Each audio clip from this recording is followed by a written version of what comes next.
ഔ ഔ ഔ ക്യാബ്നോല് ബാസ് ഇമാതിരി ഒരു പെർഫോമൻസ് കാണിക്കുന്നു ഒരിക്കലും എക്സ്പെക്ട് ചെയ്തില്ല. ഞാനൊക്കെ ഒരുപാട് എക്സ്പെക്റ്റേഷൻ വെച്ചിട്ടാണ് കളി കണ്ടത്. അത്രയ്ക്കും ബ്യൂട്ടിഫുൾ ആയിട്ടുള്ള ബാസ അത്രയ്ക്കും നല്ല രീതിയിൽ അത്ലറ്റിക്കോ മാഡ്രിഡിനെ തോൽപ്പിക്കാൻ കഴിയും ബാസൊക്കെ എന്ന് വിചാരിച്ചാണ് ഞാനൊക്കെ കളി കണ്ടത്. പക്ഷേ ബാസ എന്താ ചെയ്തത് ശരിക്കും?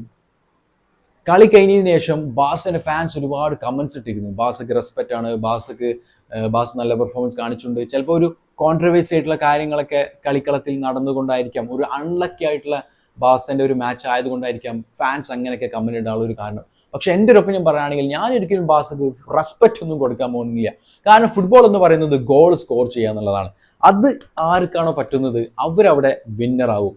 അത് പറ്റിയത് അത്ലറ്റിക്കോ മാഡ്രിഡിനാണ്. ജൂലിയൻ അൽവാറസുമായിട്ടുള്ള ഗോൾ ഓഫ് മോനെ എന്ത് പൊളിജാതി സാധനമാണ് അതൊക്കെ. മെസ്സിയൊക്കെ അടിക്കുന്ന പോലെയാണ് ചെക്കൻ അടിച്ചങ്ങോട്ട് കയറ്റിയത് അല്ലേ. ഓഫ് ബ്യൂട്ടിഫുൾ ആയിട്ടുള്ള ഒരു ഫ്രീ കിക്ക് ആയിരുന്നു. ബാസിന്റെ കയ്യിൽ നമ്മൾ പ്രതീക്ഷിച്ച കാര്യങ്ങളൊക്കെ ഉണ്ടായിരുന്നു. കളികളത്തിൽ ഒരുപാട് ഷോട്ട് ഓൺ ടാർഗറ്റുകൾ ഉണ്ടായിരുന്നു, ടോട്ടൽ ഷോട്ട്സ് ഉണ്ടായിരുന്നു, ബോൾ പൊസിഷൻ ഒക്കെ ബാസൊക്കെയാണ് കൂടുതൽ. പക്ഷേ ഗോൾ സ്കോർ ചെയ്യാൻ പറ്റില്ല എന്നുണ്ടെങ്കിൽ അവിടെ ആ ഒരു ടീമിന്റെ പരാജയമാണ് കാണാൻ പോകുന്നത്. അത് തന്നെയാണ് ബാസക്ക് പറ്റിയത്. യമാലിന്റെ ഒരു കിഡിലൻ മൂവ് ഒക്കെ ഉണ്ടായിരുന്നു, ട്രിബിളിങ്.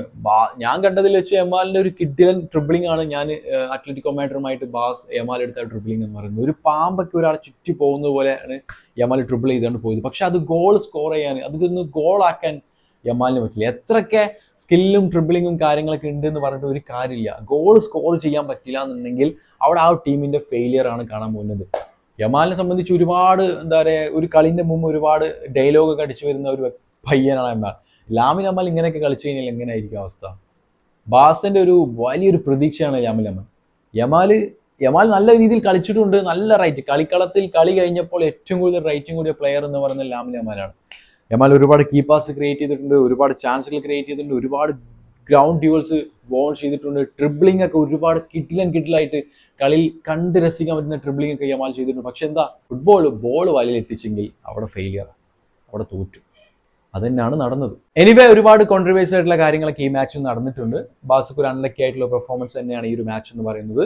കുബാർസി കൊടുത്ത റെഡ് കാർഡ് എൻ്റെ ഒപ്പീനിയൻ പറയുകയാണെങ്കിൽ അതൊരു റെഡ് കാർഡ് അല്ല, ഞാൻ കൊടുക്കില്ല. കാരണം അറ്റാക്കിസിൽ നിന്ന് കുറച്ച് അകലെ നിൽക്കണം ആ ബോൾ. സോ അതുകൊണ്ട് അതൊരു റെഡ് കാർഡായിട്ട് നമുക്ക് എന്ത് ചെയ്യാൻ പറ്റില്ല, അതൊരു റിവ്യൂ ചെയ്യാൻ പറ്റില്ല. അത് കഴിഞ്ഞ് പിന്നെ അത്ലറ്റിക്കോ മാഡ്രിഡിന്റെ ഡിഫൻഡർ ആ ബോൾ പിടിച്ച് ബോൾ ഇട്ട് കൊടുത്തു, ആ ബോൾ പിടിച്ചിട്ട് അവിടെ തന്നെ വെച്ചു അല്ലേ. അത് പ്യുവർ പെനാൾട്ടി തന്നെയാണ്. ഇതേ സംഭവം മറ്റൊരു മാച്ചിൽ പെനാൾട്ടി കൊടുത്തിട്ടുണ്ട്, പക്ഷേ ഈ ഒരു മാച്ചിൽ പെനാൾട്ടി കൊടുത്തില്ല. സോ എന്താ പറയുക, അതും ബാസയെ സംബന്ധിച്ച് ഒരു അൺലക്കിയാണ്. റിവ്യൂവിന് പോയില്ല, വാറിന് പോയില്ല, അങ്ങനെ ഒരുപാട് കോൺട്രവേഴ്സി ആയിട്ടുള്ള കാര്യങ്ങളൊക്കെ നടന്നിട്ടുണ്ട്. അങ്ങനെയൊക്കെ കാര്യങ്ങളൊക്കെ നടന്നിട്ടുണ്ടെങ്കിൽ പോലും ബാസ ഗോൾ സ്കോർ ചെയ്യാൻ പറ്റാത്തത് ബാസയുടെ ഒരു വീക്ക് പോയിന്റ് ആണ്. അത് എന്നാണോ ബാസ അത് സ്കോർ ചെയ്യുന്നത് എങ്കിൽ മാത്രമേ മാച്ചുകൾ വിജയിക്കാൻ ബാസക്ക് പറ്റുള്ളൂ. റാഷ്ഫോർഡിന് ഒരു നല്ല ചാൻസ് കിട്ടിയിരുന്നു, അത് റാഷ്ഫോർഡ് ക്വിക്കായിട്ടൊന്ന് അടിക്കുകയാണെങ്കിൽ ചിലപ്പോൾ അത് ഗോളായിരുന്നേനെ. അത് ഗോളാക്കാൻ റാഷ്ഫോർഡിന് പറ്റില്ല. അങ്ങനെ കുറച്ച് അവസരങ്ങളൊക്കെ ബാഴ്സലോണ കളിയിൽ മിസ്സാക്കി കളഞ്ഞിട്ടുണ്ട്. ഓക്കെ, എനിവേ ബാസ എവേ മാച്ചിലേക്ക് പ്രിപ്പയർ ചെയ്യുകയാണ്. അത്ലറ്റിക്കോ മാഡ്രിഡ് ഹോം മാച്ചിലേക്ക് അല്ലെങ്കിൽ ബാസയെ ക്ഷണിക്കുകയാണ്. 2-0 ക്യാമ്നോയിൽ വെച്ച് ബാസയെ പരാജയപ്പെടുത്തിക്കൊണ്ട് തൻ്റെ ഗ്രൗണ്ടിലേക്ക് അത്ലറ്റിക്കോ മാഡ്രിഡ് ബാസയെ ക്ഷണിച്ചിരിക്കുകയാണ്. തീർച്ചയായിട്ടും സിമിയോൺ വെറുതെ വിടില്ല. അദ്ദേഹം ഡിഫൻസ് ലൈനിൽ ഒരു മതിൽ പണിയും. ബാസ അങ്ങനെ ജയിക്കുന്ന ഒരു ഉറപ്പുമില്ല. 50-50 ചാൻസ് ആണ്. ചിലപ്പോൾ ജയിക്കാം, ചിലപ്പോൾ തോക്കാം. 2 ഗോള് മറികടക്കണം, 3 ഗോളുകൾ അടിക്കണം. വിൽ സി പറ്റോ ഇല്ലയോ. അൻസിഫ്ലിക്കാണ്, ബാസിന്റെ പ്ലേയേഴ്സാണ്, കംബാക്ക് ഒരു കുത്തിരിയല്ല. നമുക്ക് നോക്കാം. പക്ഷേ സാധ്യതകൾ വളരെ വളരെ കുറവാണ്. ഈ ഒരു കാര്യത്തെക്കുറിച്ചുള്ള കമന്റുകളും കാര്യങ്ങളൊക്കെ കമന്റ് ബോക്സിൽ കമന്റ് ചെയ്യാം. Okay friends, by.